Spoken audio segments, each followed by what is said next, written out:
In the previous video, I went over some old how to draw manga books I used to read as a kid. I only ended up redrawing the cover of the book, so I never got to really draw using the book. Well, I plan to change that today, as I figured the best way to honor these books is probably to attempt to make an illustration following the instructions as closely as possible. It was over 10 years ago I first found these books, and I'm quite excited to see how this will turn out compared to my childhood drawings. Wish me luck! Okay, what does she tell us to do first? When thinking about a full page picture, it's a good idea to jot down some ideas on a square paper. It's very difficult if you get halfway through a drawing and have to erase it because something important won't fit on the page.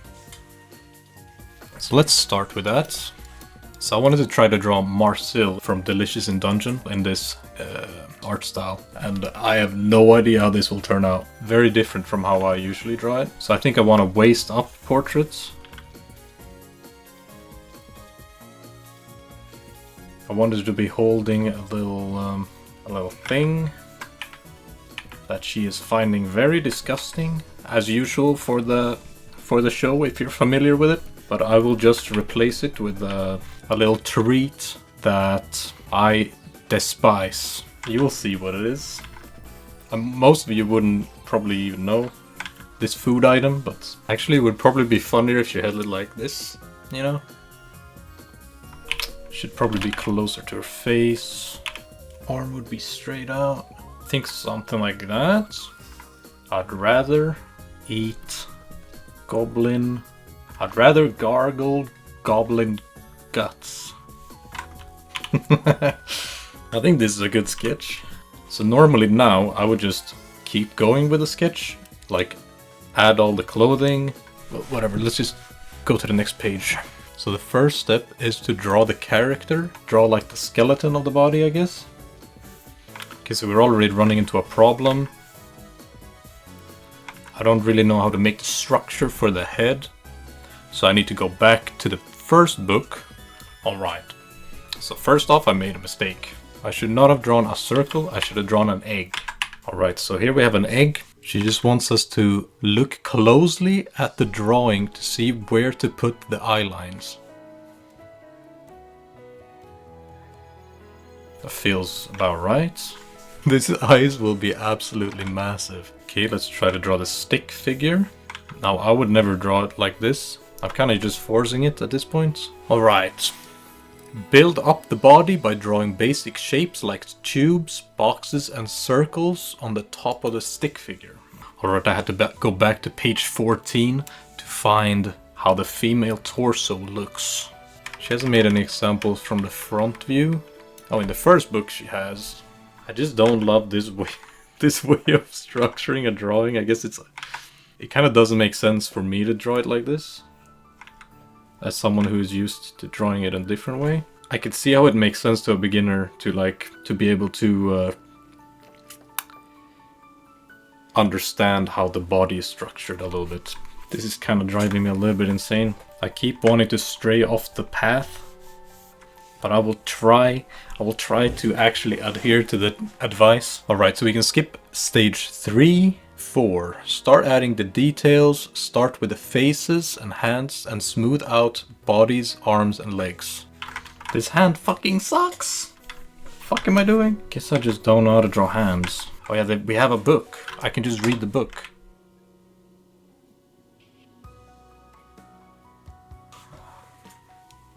It gets so cluttered when you try to draw it like this though.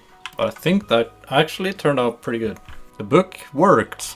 Okay, so for the eyes, I will follow the second book. Draw curves from the top eye line to the middle one. Draw backward J for the irises. Sort of like that. Draw in the shines and add the pupils. I don't know why I say it like that. Pupils? Pupils. Pupils. Then add the pupils. I made a mistake with the eyes, I think. Going back to first book, how to draw the face from the front. I think I will have to cut into the sides here. I hate that. I don't love that, but we will have to go with it. Okay, we're finally on to step 5. Add the hair and clothes. Don't forget to show them being blown by movement. So for the nose, I guess we can go to figure 5 of page 26 and we can draw the thick check mark. I do like that. A bit more than just the line. The first book has like a 3-step hair drawing process, but it mostly involves like how to render the hair. The second book only has like 1 paragraph on how to draw hair, and it just says that hair is important too. I feel like this is a massive step. You like add basically everything. Next step. Draw in fine details like belts, buttons, shoelaces, and decoration. Okay, so I've already started that. It has some details like this. The character is done, I think. Let's draw the background, which will be a brick wall. Nice. Start drawing the background. A wall makes a great background. It shows the character nicely. The bigger you draw the bricks, the less bricks you have to draw. That's the bricks done. Finish the background. Draw the bricks and the sun. Draw the edge of the ground, a railing, and the sea, which should always be horizontal. So I need to add a railing now. Now I didn't really have the perspective in mind when I was drawing. I guess I will draw all the bricks. Let's make this hair a little bit more detailed, like this. Okay, let's see if I remember how to draw braids. I just noticed how my exposure was set to like an insane number, man. Alright, I got a bit sidetracked with the hair. Let us add the sun. I guess I'll draw the sun right here. I don't want to have the sun in the picture, because then it's gonna have to be backlit. Because if the sun is behind her, the light will have to go in this direction. I guess I'll add the sun anyway, just because it would be kind of funny to have the sun here. It would be funny to just have those sun lines that you used to draw as a kid. Every background needs a sun, right? That's just how art works. That's just art works. Okay, so we're at the inking stage. Start by using a medium-sized pen for most of the regular lines, inking in most of her skin, clothes, hair. I guess I'll start with a medium-sized pen.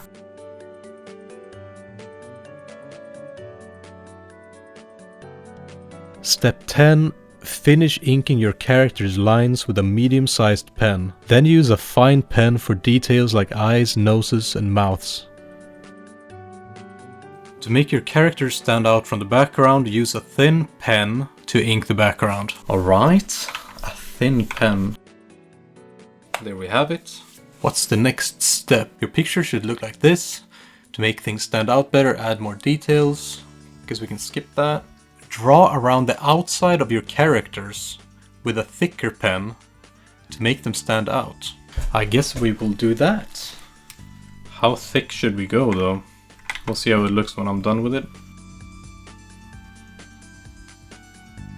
This should be the last lines. And I think that's what she meant. Here's a before and after. Before. After. I feel like it kind of doesn't need it, but we will go with it anyway. Alright, so we're on to coloring. Start by adding the base colors to the background. On the wall, use a light yellow-brown for the mortar and a light red-orange for the bricks. Finish up the main colors of the background with a dark blue for the sea and a light one for the sky. Make the sun yellow and orange and make the rail bright green. Why a bright green? Oh well. Why a green? I don't get it. Add any necessary textures. That brick texture with a dark red-brown is shown on page 36. Okay, let's go back to page 36. Basically just says the same thing. Let's add the texture. It will be a bit weird to add the texture right now, but I will try to do something. Looks bad, but maybe I will be able to improve it as we go. Now decide on the skin color of your characters. Start coloring the skin. Use either a very pale base color, use the color of the paper as a base on which to build the skin's midtones and shadows. Next, color the hair.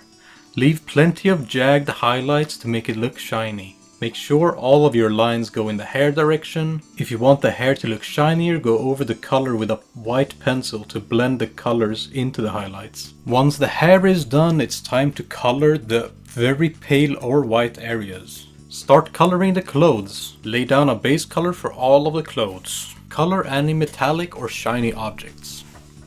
Okay, well that will be easy because I only have one shiny object. A light color, a dark color underneath. Finish the main areas of color. If characters have their mouth open, color the inside of their mouth. Now it's time to do the eyes. Using a dark color, begin shading smoothly from the top of the iris.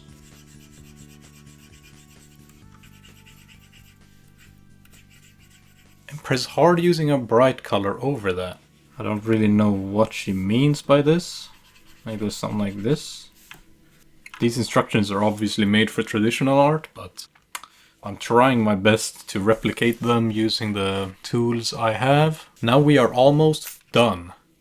Add some red around the area above the noses to show the blush. I kind of already done that a little bit. Draw in some red blush lines too. Okay, fine. I kind of don't want to overdo it. And we have reached the final step. If you want to give your drawing a little extra shine, use white paint and a thin brush to add some highlights. I don't really have anything I want to add this highlight to, maybe these red areas. I can't just leave it really like this, man. I just feel like it looks so ugly. And we are finished! Well, not really. I need to still color the little thing she's holding and do the text. Alright, might make some enemies with this one, but those things suck. If you've ever been poor in Sweden, you know what these taste like. These taste like struggle. Jag tycker inte den är så jävla god. Ja, den är tråkig också. Den smakar liksom verkligen artificiell. I'm still so unsure about this green railing, man. But there you go.